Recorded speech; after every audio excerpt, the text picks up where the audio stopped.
ಚಿಕ್ಕಬಳ್ಳಾಪುರ ಲೋಕಸಭಾ ಕ್ಷೇತ್ರ ಅಭ್ಯರ್ಥಿಯ ಪರವಾದಂಥ ವಾತಾವರಣ ಬದಲಾಗ್ತಾ ಇದೆ. ಕುಮಾರಣ್ಣ ಯಾವಾಗ ಕೋಲಾರಕ್ಕೆ ಹೋಗಿ ಸುಧಾಕರ್ ಅವ್ರ ಪರ ಪ್ರಚಾರ ಮಾಡಿದ್ರಲ್ಲ, ಚಿಕ್ಕಬಳ್ಳಾಪುರದ ಮಹಾಜನತೆ ಸುಧಾಕರ್ ಅವರು ಕ್ರಿಯಾಶೀಲರಿದ್ದಾರೆ, ಕೆಲಸವನ್ನು ಮಾಡಿದ್ದಾರೆ. ಮೋದಿಗೋಸ್ಕರ ಓಟ್ ಕೇಳಿದ್ರು ಸುಧಾಕರ್ರೇ ಗೆಲ್ಲದು.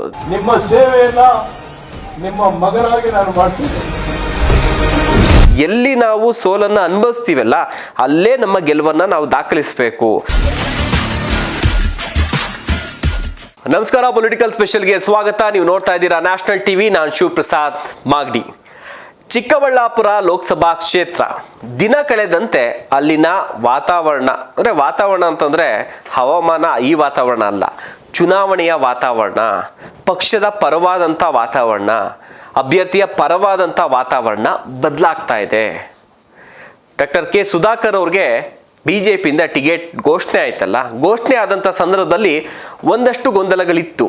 ಗೊಂದಲಗಳೇನೆಂದರೆ, ಆರೋಪ ಮಾಡೋರಿಗೆ ಏನಂದರೆ BJPನಲ್ಲಿ ಸುಧಾಕರ್ ಅವ್ರಿಗೆ ಟಿಕೆಟ್ ಕೊಟ್ಟಿದ್ದಕ್ಕೆ ಅಲ್ಲಿನ ಲೋಕಲ್ ಲೀಡರ್ಸ್ಗಳೇನಿದ್ದಾರೆ ಅವರೇ ಅಸಮಾಧಾನ ಹೊಂದಿದ್ದಾರೆ. ಸೊ ಹೀಗಾಗಿ ಸ್ವಲ್ಪ ಕಷ್ಟ ಆಗ್ಬೋದು ಸುಧಾಕರ್ ಅವ್ರಿಗೆ ಅನ್ನುವಂಥ ಚರ್ಚೆಗಳು ಶುರುವಾಗಿತ್ತು. ಸಾಕಷ್ಟು ಮಾಧ್ಯಮಗಳಲ್ಲೂ ಕೂಡ ಪ್ರಸಾರ ಆಗಿತ್ತು, ಇನ್ಕ್ಲೂಡಿಂಗ್ ನಮ್ಮ ಚಾನಲಲ್ಲೂ ಕೂಡ ಬಂದಿತ್ತು. ನಾನೇ ಸ್ಟೋರಿನೂ ಮಾಡಿದ್ದೆ. ಆದರೆ ಆ ಎಲ್ಲ ಅಸಮಾಧಾನಗಳನ್ನು ಒಂದೊಂದಾಗಿ ಬಗೆಹರಿಸಿ ಈಗ ಡಾಕ್ಟರ್ ಕೆ ಸುಧಾಕರ್ ಅವರ ಪರವಾದಂಥ ಒಂದು ಅಲೆ ಈಗ ಚಿಕ್ಕಬಳ್ಳಾಪುರದಲ್ಲಿ ನಿರ್ಮಾಣ ಆಗಿದೆ. ಈಗ ಬರುವಂಥ ದಿನಗಳಲ್ಲಿ ಸುಧಾಕರ್ ಅವರು ಚಿಕ್ಕಬಳ್ಳಾಪುರ ಲೋಕಸಭಾ ಕ್ಷೇತ್ರದಿಂದ ವಿನ್ ಆಗೋಕ್ಕೆ ಏನೆಲ್ಲ ಒಂದು ಸಾಧ್ಯತೆಗಳಿದೆಯಲ್ಲ ಅವೆಲ್ಲವೂ ಕೂಡ ಆಗ್ತಾ ಇದೆ. ಕಾರಣ ಏಕೆಂದರೆ ಸುಧಾಕರ್ ಅವರು ಮಾಡಿದಂಥ ಒಂದಷ್ಟು ತಂತ್ರಗಾರಿಕೆಗಳು. ಚುನಾವಣೆ ಅಂದ್ರೇ ತಂತ್ರಗಾರಿಕೆ. ಏನಂದರೆ ಯಾರ್ಯಾರು ಅಸಮಾಧಾನಗೊಂಡಿದ್ರಲ್ಲ, JDSನ ಲೀಡರ್ಸ್ಗಳು ಅಸಮಾಧಾನ ಇದ್ದರು. ಸೊ ಆ JDS ಲೀಡರ್ಸ್ಗಳೆಲ್ಲರನ್ನೂ ಕೂಡ ಭೇಟಿಯನ್ನು ಮಾಡಿದ್ರು. ಜೊತೆಗೆ ಕುಮಾರಣ್ಣ ಯಾವಾಗ ಕೋಲಾರಕ್ಕೆ ಹೋಗಿ ಸುಧಾಕರ್ ಅವ್ರ ಪರ ಪ್ರಚಾರ ಮಾಡಿದ್ರಲ್ಲ, ಆಗ ಎಲ್ಲವೂ ಕೂಡ ತಣ್ಣಗಾಯಿತು. ಈಗ JDS ಲೀಡರ್ಸ್ಗಳೆಲ್ಲರೂ ಕೂಡ ಸುಧಾಕರ್ ಅವರ ಗೆಲುವಿಗೆ ಶ್ರಮಿಸ್ತಾ ಇದ್ದಾರೆ. ಜೊತೆಗೆ BJPಯಲ್ಲಿ ಒಂದಷ್ಟು ಜನರಿಗೆ ಈಗ ಯಲಹಂಕ ವಿಶ್ವನಾಥ್ ಅವ್ರಿಗೆ ಅಸಮಾಧಾನ ಇತ್ತು. ಅಸಮಾಧಾನ ಅಂದರೆ ಸುಧಾಕರ್ ಮೇಲೆ ಅಸಮಾಧಾನ ಅಲ್ಲ, ತನ್ನ ಮಗನಿಗೆ ಟಿಕೆಟ್ ಕೇಳಿದ್ರು, ಟಿಕೆಟ್ ಸಿಗ್ಲಿಲ್ವಲ್ಲ ಅನ್ನುವಂಥ ಕಾರಣಕ್ಕೆ ಒಂದಷ್ಟು ಅಸಮಾಧಾನ ಇತ್ತು. ಎಂಥವ್ರಿಗೂ ಅವ್ರಿಗೆ ಟಿಕೆಟ್ ಮೇಲೆ ಯಾರು ಆಸೆ ಇಟ್ಕೊಂಡು ಅಂಥವ್ರಿಗೆ ಸಿಗದೇ ಇದ್ದಾಗ ಅಸಮಾಧಾನ ಇದ್ದೇ ಇರುತ್ತೆ. ಈಗ ಇವೆಲ್ಲವೂ ಕೂಡ ತಣ್ಣಗಾಗಿದೆ. ವಿಶ್ವನಾಥ್ ಅವರು ಕೂಡ ಮೋದಿಗೋಸ್ಕರ ನಾನು BJPಗೋಸ್ಕರ ನಾನು ಕೆಲಸವನ್ನು ಮಾಡ್ತೀನಿ ಅಂತ ಹೇಳಿದ್ದಾರೆ. ನಾನು ಮೋದಿಗೋಸ್ಕರ ಓಟ್ ಕೇಳ್ತೀನಿ ಅಂತಾರೆ. ಮೋದಿಗೋಸ್ಕರ ಓಟ್ ಕೇಳಿದ್ರು ಸುಧಾಕರ್ರೇ ಗೆಲ್ಲದು, BJP ಕೇಳಿದ್ರು ಸುಧಾಕರ್ರೇ ಗೆಲ್ಲದು, ಸುಧಾಕರ್ ಕೇಳಿದ್ರು ಸುಧಾಕರ್ರೇ ಗೆಲ್ಲದು. ಹೀಗಾಗಿ ಒಳ್ಳೆ ರೀತಿಯಾದಂಥ ವಾತಾವರಣ ಇದೆ. ಇನ್ನು ಧೀರಜ್ ಮುನಿರಾಜು ಅವರು ಕೂಡ ಅಷ್ಟೇ ತುಂಬಾ ಒಂದು ಫೀಲ್ಡ್ ಅಲ್ಲಿ ಒಳ್ಳೆ ವರ್ಕ್ ಅನ್ನ ಮಾಡಿದ್ದಾರೆ. ಜೊತೆಗೆ ತುಂಬಾ ಪ್ರಚಾರದಲ್ಲೂ ಕೂಡ ಇನ್ವಾಲ್ವ್ಮೆಂಟ್ ತೋರಿಸಿದ್ದಾರೆ. ಹೀಗಾಗಿ ಈಗ ಯಾವುದೇ ರೀತಿಯಾದಂಥ ಅಸಮಾಧಾನ ಚಿಕ್ಕಬಳ್ಳಾಪುರದಲ್ಲಿ ಇಲ್ಲ. ಈಗೇನಿದ್ರು ಪ್ರಚಾರದ ಭರಾಟೆ ಶುರುವಾಗಿದೆ.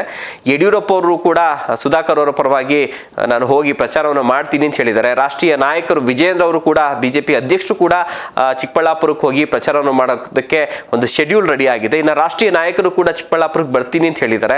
ಇನ್ನು ಸುಧಾಕರ್ ಅವರಿಗೆ ಸೆಲೆಬ್ರಿಟೀಸ್ಗಳಿಗೆ ಏನು ಕೊರತೆ ಇಲ್ಲ, ಯಾಕಂದ್ರೆ ಆಲ್ಮೋಸ್ಟ್ ಇಂಡಸ್ಟ್ರಿಯಲ್ಲಿ ಇರುವಂಥ ಎಲ್ಲ ಸೆಲೆಬ್ರಿಟೀಸ್ಗಳು ಇನ್ಕ್ಲೂಡಿಂಗ್ ತೆಲುಗು ಇಂಡಸ್ಟ್ರಿನಲ್ಲಿ ಆಗಿರ್ಬೋದು, ಬಾಲಿವುಡ್ನಲ್ಲೂ ಕೆಲವರು ಸೆಲೆಬ್ರಿಟಿಗಳು ಸುಧಾಕರ್ ಪರಿಚಯ ಇದ್ದಾರೆ.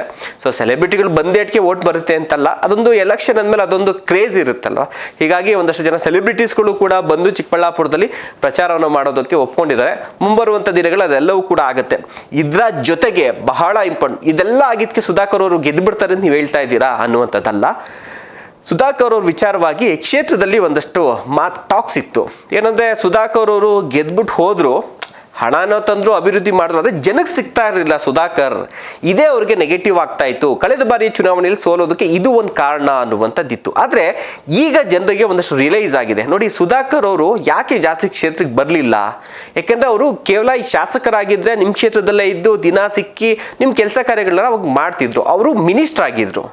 ಸೊ ವೈದ್ಯಕೀಯ ಒಂದು ಆರೋಗ್ಯ ಇಲಾಖೆಯನ್ನು ನಿಭಾಯಿಸ್ತಿದ್ರು, ಮೆಡಿಕಲ್ ಎಜುಕೇಷನ್ ಏನಿತ್ತು ಆ ಖಾತೆಯನ್ನು ಕೂಡ ನಿಭಾಯಿಸ್ತಿದ್ರು. ಹೀಗಾಗಿ ಒಬ್ಬ ಸಚಿವರು ಅಂದಮೇಲೆ ಇಡೀ ರಾಜ್ಯ ಪೂರ್ತಿ ಓಡಾಟಗಳಿರುತ್ತೆ. ಜೊತೆಗೆ ಕೋವಿಡ್ ಬೇರೆ ಬಂದಿತ್ತು, ಆ ಟೈಮಲ್ಲಿ ಸಾಕಷ್ಟು ಕೆಲಸಗಳಿರುತ್ತೆ. ಹೀಗಾಗಿ ಸಚಿವರಾದಂಥ ಕಾರಣಕ್ಕೋಸ್ಕರ ಅವರು ಜಾಸ್ತಿ ಕ್ಷೇತ್ರಕ್ಕೆ ಬರೋಕ್ಕಾಗಲಿಲ್ಲ. ಯಾಕಂದರೆ ಕರ್ನಾಟಕ ಪೂರ್ತಿ ಅವರು ಓಡಾಡಬೇಕಾಗಿತ್ತು. ಸೊ ಈ ಒಂದು ಕಾರಣಕ್ಕೆ ಅವರು ಕ್ಷೇತ್ರಕ್ಕೆ ಜಾಸ್ತಿ ಬರೋದಕ್ಕಾಗಿರಲಿಲ್ಲ ಅನ್ನುವಂಥದ್ದು ಸಾಕಷ್ಟು ಜನರಿಗೆ ಇವಾಗ ರಿಯಲೈಸ್ ಆಗಿದೆ. ಹೀಗಾಗಿ ಸುಧಾಕರ್ ಅವರಿಗೆ ಮತ್ತೊಮ್ಮೆ ಎಲ್ಲಿ ನಾವು ಸೋಲನ್ನು ಅನುಭವಿಸ್ತೀವಲ್ಲ ಅಲ್ಲೇ ನಮ್ಮ ಗೆಲುವನ್ನು ನಾವು ದಾಖಲಿಸಬೇಕು. ಸೊ ಆ ಒಂದು ಲೆಕ್ಕಾಚಾರದಲ್ಲಿ ಸುಧಾಕರ್ ಅವರು ಕೂಡ ಓಡಾಟವನ್ನು ಮಾಡ್ತಿದ್ದಾರೆ. ಸೊ ಒಳ್ಳೆ ಸುಧಾಕರ್ ಅವರ ಪರವಾದಂಥ ಒಳ್ಳೆ ಅಲೆ ಇದೆ, ಇರುವಂಥ ಎಲ್ಲ ಅಸಮಾಧಾನ ಎಲ್ಲವೂ ಕೂಡ ಈಗ ಬಗೆಹರಿದಿದೆ. ಸೊ ಹೀಗಾಗಿ ಮತದಾರರು ಕೂಡ ಅಷ್ಟೇ ಸುಧಾಕರ್ ಅವರಿಗೆ ಮತ್ತೊಮ್ಮೆ ಚಾನ್ಸ್ ಅನ್ನ ಕೊಡಬೇಕು, ಕೇಂದ್ರಕ್ಕೆ ಕಳಿಸಬೇಕು ಅನ್ನುವಂಥ ನಿಟ್ಟಿನಲ್ಲಿ ಒಂದಷ್ಟು ಪ್ರಚಾರ ಆಗಿರ್ಬೋದು, ಎಲ್ಲ ಒಂದು ಕಾರ್ಯಗಳಲ್ಲಿ ಜನರು ಕೂಡ ಸಾಕಷ್ಟು ಸಂಖ್ಯೆಯಲ್ಲಿ ಸೇರ್ತಾ ಇದ್ದಾರೆ. ಸುಧಾಕರ್ ಅವರು ಕೂಡ ಅಷ್ಟೇ ಹಗಲಿರಲನ್ನದೇ ಒಂದು ಫಸ್ಟ್ ಟೈಮ್ MLA ನಿಂತ್ಕೊಂತಾರಲ್ಲ ಆ ರೀತಿಯಾಗಿ ತುಂಬ ಪರಿಶ್ರಮ ಹಾಕಿ ಗೆಲ್ಲೇಬೇಕು ಈ ಬಾರಿ ಅನ್ನುವಂಥ ನಿಟ್ಟಿನಲ್ಲಿ ಮುನ್ನುಗ್ತಾ ಇದ್ದಾರೆ. ಸೊ ಅವರ ಒಂದು ಅಲೆ, ಅವರ ಒಂದು ಓಟ ಹೀಗೆ ಮುಂದುವರೆದ್ರೆ ಸುಧಾಕರ್ ಅವ್ರಿಗೆ ಗೆಲುವಿನ ಹಾರ ಬೀಳೋದ್ರಲ್ಲಿ ಯಾವುದೇ ಅನುಮಾನ ಇಲ್ಲ ಅನ್ನುವಂಥ ಟಾಕ್ಸ್ಗಳು ಈಗ ಸದ್ಯ ಚಿಕ್ಕಬಳ್ಳಾಪುರದಲ್ಲಿ ನಡೀತಾ ಇದೆ. ಸೊ ನೋಡೋಣ ಮುಂಬರುವಂಥ ರಿಸಲ್ಟ್ ಇದೆಯಲ್ಲ 4ನೇ ತಾರೀಕು ಬರುವಂಥ ರಿಸಲ್ಟ್ನಲ್ಲಿ ಏನಾಗುತ್ತೆ ಅನ್ನುವಂಥದ್ದು ಕಾದ್ ನೋಡೋಣ. ನಮಸ್ಕಾರ.